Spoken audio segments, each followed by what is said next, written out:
This review's on circles. So again, there's 18 problems here. I'm going to try and go through them kind of fast. Again, lots of properties. All the properties are listed on that reference sheet that I made and posted on EDSB. So if you don't know the properties, make sure you study them. Again, your test is tomorrow. All right. Now, on the first one, there are numerous ways that you can do a lot of these questions. This first one is no exception. There are several ways that you can do this. Now, they tell you that you have two tangents. It's important that you know their tangents because tangent lines at a radius form a right angle.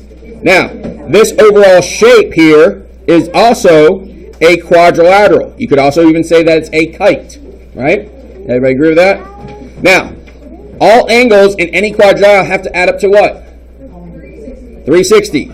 So, fastest way to do this problem, all four of those angles add up to 360. We know these two are right angles because they told us their tangents. We know this angle is 28, so subtract those three from 360. So 360 minus 90 plus 90 plus 28. So that's, what did you say, 208? Subtract that and you're left with 152. And that's our missing angle. All right. Any questions there? All right. Going on to the next one then. So, now in this one, they didn't tell us that it's a tangent line. They want to know, is it a tangent line? And you have to be able to give some type of explanation. So, what they did tell us was all three of these lengths. How then would you know that that's a tangent line? See if it works in Pythagorean theorem. If it does, it's a right angle. All right, so see if these numbers work in Pythagorean theorem. If it does, it's a right triangle. And if this is a right angle, then it's tangent because that angle would have to be a right angle since it's a tangent and a radius. So, plug into Pythagorean theorem. 34 squared equals 16 squared plus 30 squared. This one you'd probably have to plug into a calculator, but 1,156. This one you should know 256. This one you should probably know 900.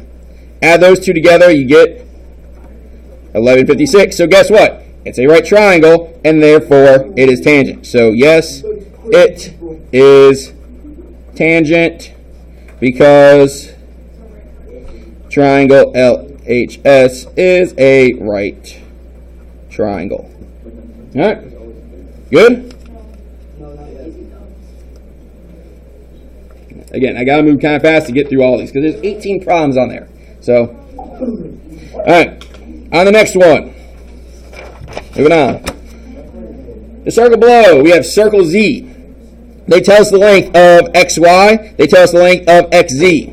They tell us that this is perpendicular, and since it's perpendicular, that means that it's a perpendicular bisector of that chord. And since it's a perpendicular bisector, if that's 20, this is also 20. And they want the length of this side. I'm going to call that X for now. So, that's the piece they want us to find, WZ. How do I find WZ? Pythagorean theorem, or it's a triple. Which triple is it? It's our 3, 4, 5 times what? 5. Times 5. 3, 4, 5 times 5. All right? So we have a 15, 20, 25 triangle. Now, if you didn't recognize the triple, again, use Pythagorean theorem. Plug them in. So we had x squared equals 15 squared plus 20 squared. 15 squared is 225. 20 squared is 400. Add those together, you get 625. Square root of 625 is 25. And that's our answer. Next.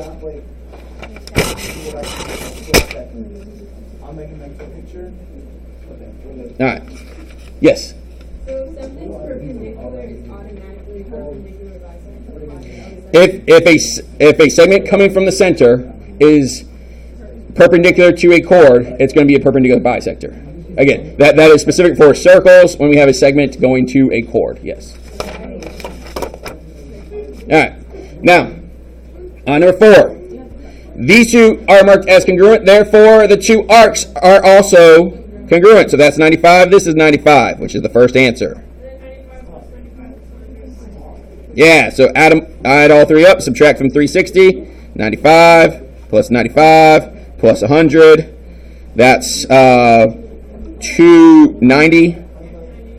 So subtract that from 360, and you get 70 for the missing piece at the top. Any questions? All right, let's keep going.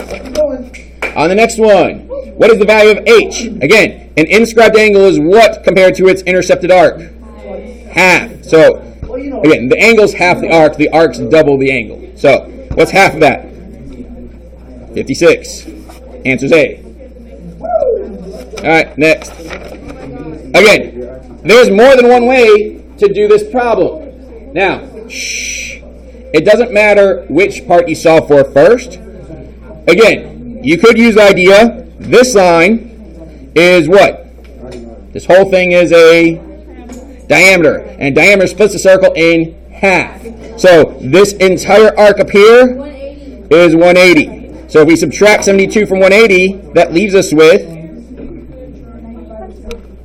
108. And this angle intercepts that arc. So half of 108 is 54. So the angle we're looking for is 54. Is that the only way to do it? No. Again, this is a triangle inscribed into a semicircle. So that has to be a right angle. If that's a right angle, the two congruent angles here have to be complementary. Well, we know this angle is half of its intercepted arc, which is 36. Subtract 36 from 90, and you're left with 54. So again, more than one way that you can do that problem. Again, there's lots of properties with circles. So most of the time, if you have a circle problem, there's going to be more than one way to do most of the problems. All right. On this one, they want this angle right here. Well, if I know that's 200, this piece is what? 160. So I just think of the next part. Half of that is 80. So our angle is 80. So again, subtract that from 360, got 160. Half of 160 is 80. The other way you could do it, if I had done half of this angle, I get 100. Subtract that from 180, because this is a straight line, you also get 80. Either way you look at it, the answer is 80. All right, next. On this one, we have a quadrilateral inscribed into a circle. They tell us that this big arc here is 257 degrees. They want the measure of this angle here. Now again, there are two different ways that you can do this problem. First, if you know this piece, we could subtract that from 360, and we have the top piece is 103. Now, if you do half of 103, that would leave you with what? 51.5. Yeah, 51.5. So, 51.5. So, that would be our answer. Now, is that the only way to do that problem? No, because the other method would be, if I know that this is 257, I could divide that in half and find the angle here, because that one's intercepting this arc. It's a inscribed quadrilateral, so the opposite angles of an inscribed quadrilateral are supplementary. So subtract that from 180, you're also left with 51.5. Again, a lot of times there's going to be more than one way to solve. The next one specifically is quizzing you on the second property I just stated. Opposite angles of an inscribed quadrilateral are supplementary. So on here, if this is 115 and we're looking for W, subtract 115 from 180, which is what? And that's our answer. All right, so 65 degrees is our answer for that one. All right, on the next one, we have, what is the value of K? Now, when you have two angles, or when you have an angle that's on the interior of the circle, but you don't know that it's on the center, so again, any interior angle, you're going to have two angles that are vertical with each other, and they have to be congruent. These two are both 52. Those angles are going to be the average of the two arcs they intercept. So, 52 should be the average of 36 and K. So, 52 equals 36 plus K divided by 2. Multiply by 2, you get 104. Subtract off 36, and you get 68. So 68 degrees is our answer. All right, next. This one is similar, except now the angle's on the outside of the circle. If the angle's on the outside, then we're not doing an average. We're not going to add the numbers together. We're going to subtract the numbers. So the difference, and then divide by 2. So m is equal to 120 minus 50 over 2. 120 minus 50 is 70. 70 divided by 2 is 35 degrees is our answer. Okay, on the next one. Now, in order to find x, we'd have to know this arc first. We don't have it given to us, but both arcs have to add up to what? 360. So 360 minus the 214 gives us a measure of 146, which is this arc here. So that's this arc. So now we have both arcs. Now it's just like the previous problem.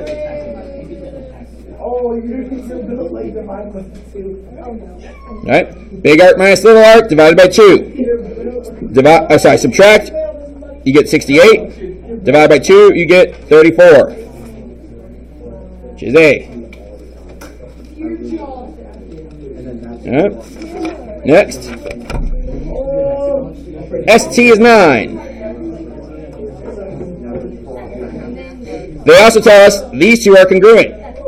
Well, if two chords are the same distance away, then they are congruent to one another. So these two chords are congruent.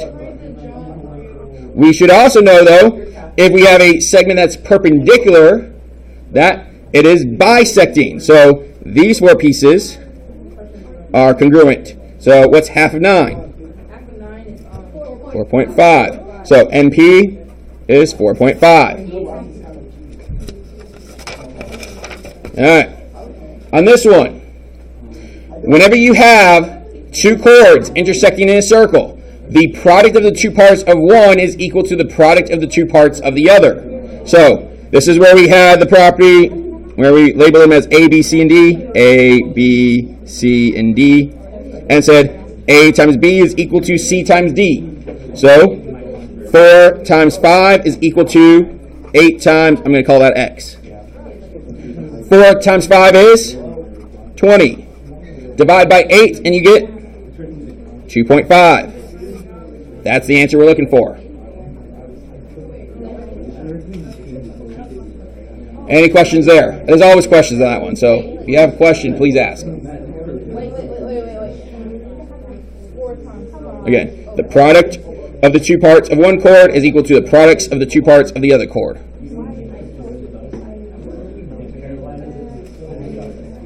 We're good? All right, moving on. Two tangents in the same circle are what? Congruent. So these two are equal.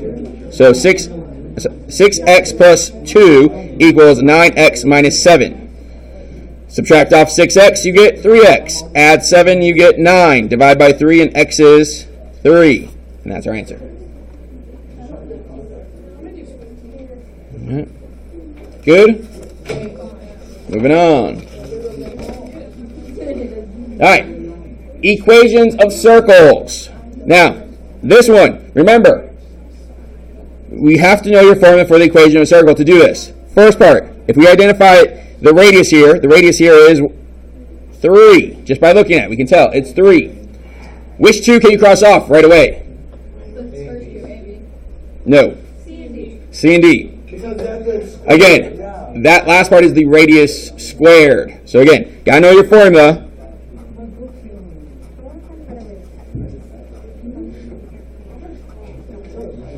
So again, last part is radius squared. So 3 squared. So it's one of the first two. Now, the other part, the center point, which is your h and k value, this is at -1. This is at +2. So -1, +2. When we plug the x value in for h and the y value in for k, -1 becomes Positive 1. So looking at the two answers that are left, it has to be B. So again, be careful because remember, that sign in front of H and K are opposites. What is H?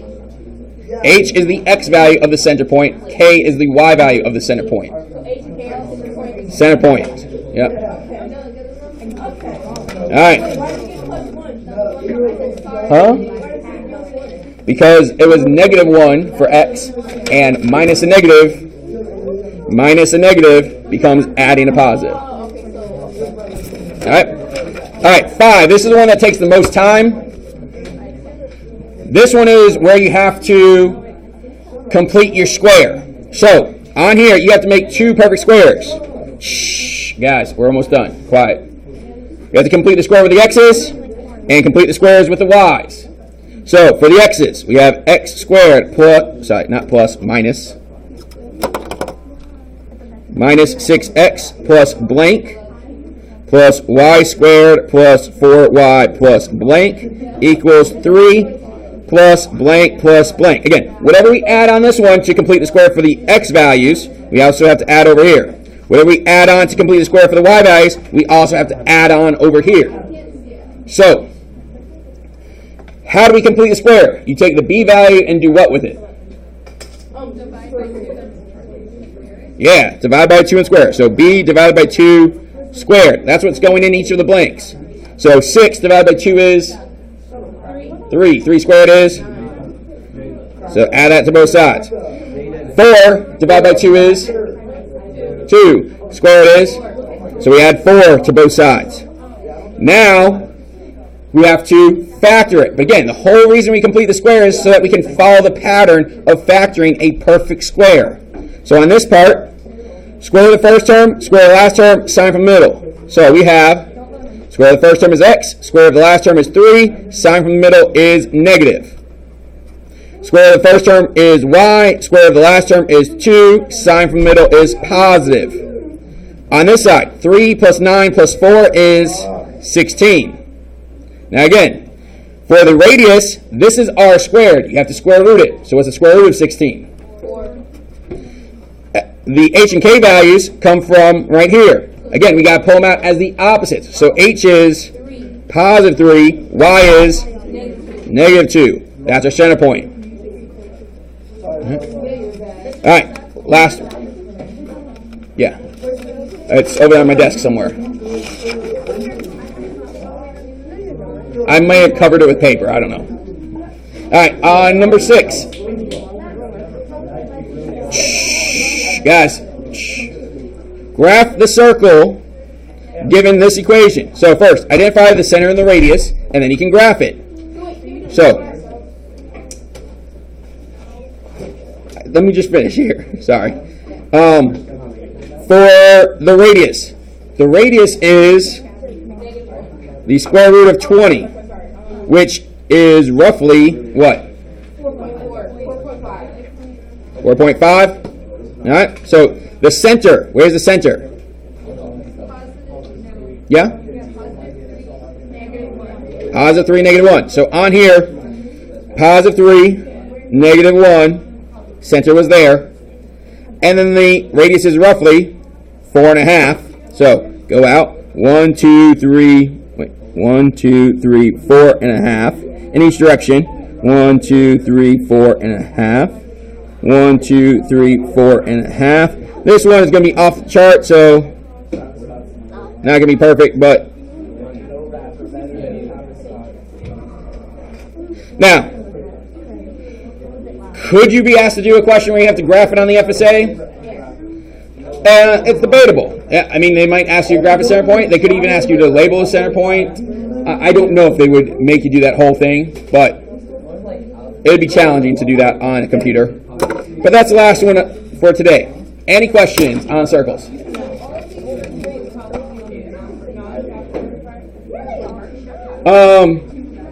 There's a good chance that a lot of that, because how much did I use a calculator for? I think 2 problems out of that whole thing. So there's a good chance a lot of those could be non-calculator. Yeah, because most of them, the hardest thing you have to do is multiply by 2, divide by 2, subtract from 360, 180, or 90. There's not a lot of hard math there, so there's a good chance those could end up on non-calculator.